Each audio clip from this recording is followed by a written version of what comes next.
Dans le cadre, un paysage.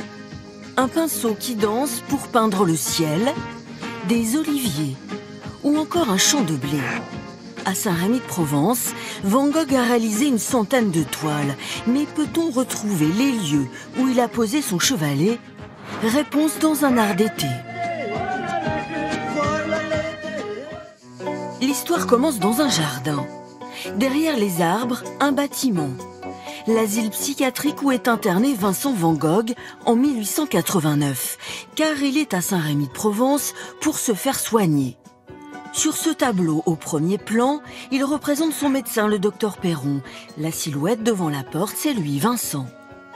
Peindre fait partie de sa thérapie et il ne va pas s'en priver.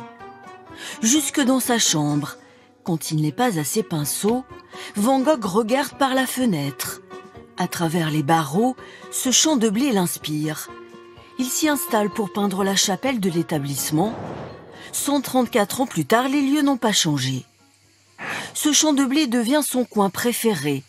Il le représentera sur une dizaine de tableaux. Vincent va rester 1 an à l'asile.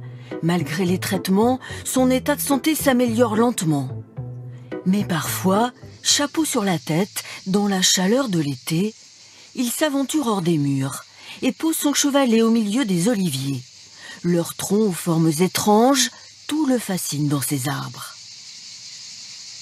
C'est à la fois des feuilles vertes, des feuilles argentées qui, en bougeant dans le vent, font comme une vibration lumineuse. Et tout ça dans des cigales, dans un mistral, qui vient apporter comme un rythme. Et on le sent beaucoup quand on regarde les paysages de Van Gogh. On a un paysage en mouvement qu'on retrouve dans cette touche qui est très en arabesque.